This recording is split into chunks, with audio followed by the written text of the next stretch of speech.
Hi, I'm in Dr. Lewis's calculus 1 class, and we're talking about derivative roots today.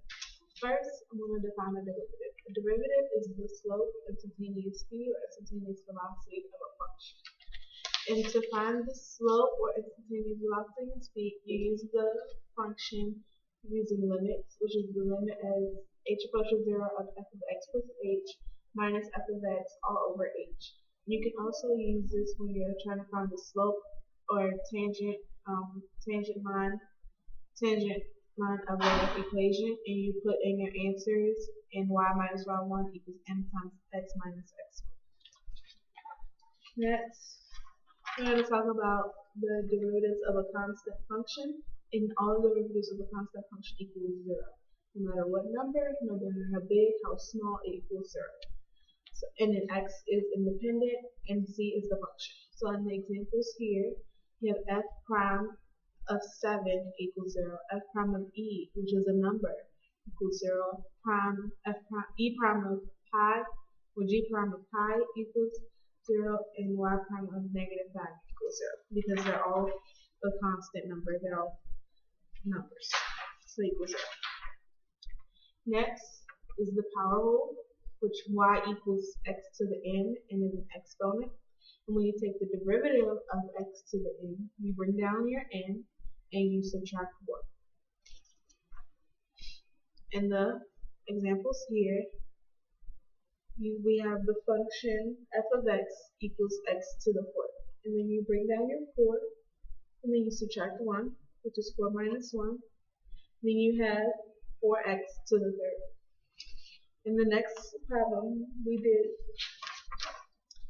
negative pi negative x raised to the pi, and then you bring down your pi, you have negative pi x, and then you have pi minus 1, and that's your power rule. The derivative of e to the x. The derivative of e to the x is e to the x. Nothing more, nothing less, just e to the x.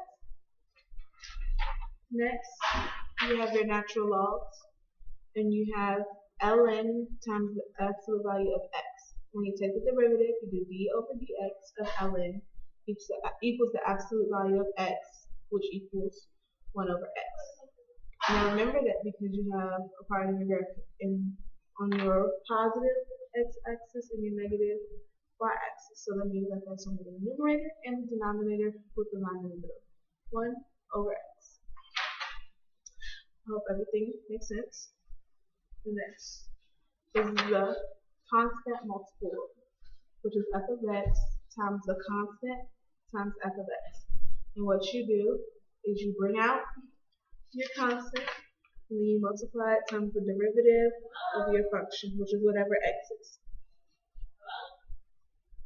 The first function is x to the raised to the negative 3rd over 5. First, we bring out the fraction 1 over 5, and then you still have x to the negative 3rd. Next, you use your power rule that we already talked about, and you bring down your negative 3 and you subtract 1, and that gives us negative 3x to the negative 4. And then you simplify. By just multiplying across, you get negative 3x to the negative 4 over 5. And that is your constant multiple rule. For the next thing is a little tricky, but just focus, pay attention, it'll make sense. The product rule. When you have you multiply two functions by each other, f of x times g of x. And we have a little function that goes with it. F of x times the derivative of g of x plus g of x times the derivative of f of x. And the saying goes, the first function times the derivative of the second function plus the second function times the derivative of the first. And you always have to have 2 x's when you do the power rule. If you don't, it's just a regular derivative with the constant attached. Okay, and for our example, we did f of e to the x raised to the 3/2. And it's a power rule because you have 2 x's multiplied by each other. So first, we separated our function into the derivative rule, So we have the first part of the function times the derivative of x to the 3 halves plus x to the 3 halves times the derivative of 5e to the x. And then you simplify and find your derivative, so 5e to the x times 3 halves times x to the 1 half plus x to the 3 halves times 5e to the x. Then you simplify by multiplying 5e to the x times 3x all over 2 plus x to the 3 halves times 5e to the x. And then you can multiply your 3 and your 5, and then you get 15e to the x times x to the 3 halves all over 2. And then you get plus 5x to the 3 halves times e to the x. And that is your product. Next, we have the quotient rule. And I know this looks complicated, but it's really simple. You have your f of x over g of x. If you take the derivative, you do low times the derivative of the high minus the high times the derivative of the low, all over low squared. And the same goes low d high minus high d low, all over low squared. In our example, is t squared minus 1 over t to the third plus 1. And so this is how I added it. You do t cubed plus 1 times the derivative of t squared minus 1 minus t squared minus 1 times the derivative of t to the third plus 1, all over t to the third plus 1 squared. And then you simplify, and then you take the derivative, so t to the third plus 1 times 2t minus 0, because the derivative of t squared is 2t, the derivative of 1 is 0, minus t squared minus 1 times 3t squared, because the derivative of t cubed is 3t squared, plus 0, because the derivative of 1 is 0, all over t cubed plus 1 squared. Then you simplify again, and you get t cubed plus 1 times 2t minus t squared minus 1 times 3t squared all over t cubed plus 1 squared. And then you just bring out your two functions to the front. So I got 2t times t cubed plus 1 minus 3t squared times t squared minus 1 all over t cubed plus 1 squared. And that is your quotient rule.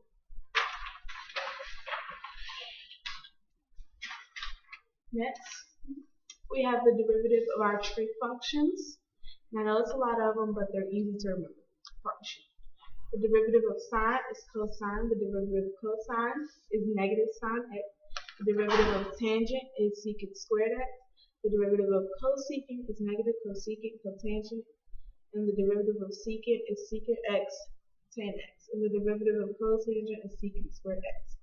And they're easy to remember because here's my secret. All the ones that start with c are negative. So cosine is negative sine x, cosecant is negative cosecant cotangent x, and the cotangent is negative cosecant squared x. So here in our example, we did x squared comes cotangent x times 4 over 7 x squared. And right here you have to enforce actually our prior rules. And right here we use the product rule because we have two x's multiplying together. So we use our rule of the first function times the derivative of the second function plus the second function times the derivative of the first. And then you just bring down the second part of your function, which is 4 over 7x squared. Next, you do x squared minus cosecant squared because it's the derivative of cotangent plus cotangent x times 2x because that's the derivative of x squared minus 4 over 7x squared. Next, you simplify, you get x squared times negative cosecant squared x plus cotangent x minus 4 over 7 minus 4x to the negative 2 all over 7. And we did that because you cannot take the derivative of the x in the denominator. You have to bring it to the top. And then you take the derivative using the power rule and you bring it down to -2 times x raised to the -3 because we did -2 minus 1. And then you get x squared times negative cosecant square x plus cotangent x times 2x minus a -8x to the -3rd all over 7. And then you simplify and bring out all your negatives. Then you get -x squared cosecant square x plus cotangent x times 2x plus 8x to the -3rd all over 7. And that is your derivative of your functions. And last but not least is the chain rule. The chain rule derivative is you take the derivative of your outside function while covering up what causes your chain rule. And then you write that down, and then you take the derivative of your inside function. So, I'm going to explain it better with an example. First, you write your function and you make sure you always write f prime of x. So, e to the negative x is our function. So, first, f prime of x equals your first function times the derivative of your exponent. So e to the negative x times negative x. E to the negative x, you take the derivative and equals -1. So therefore your answer will be -e raised to the -x. And then I took the derivative of sine x cubed. You take the derivative of your outside function while covering up what causes you to have a chain rule. And you take the derivative of the outside function. So the derivative of sine is cosine. And then you rewrite what causes you to have a chain rule. And then you rewrite it again. So cosine x cubed times the derivative of x cubed. And you get cosine x cubed times 3x squared because we use the power rule. And then your answer is 3x squared cosine x to the 3rd. And that's all my chain rules. I hope this video really helps you, and I hope you enjoyed it. Thank you.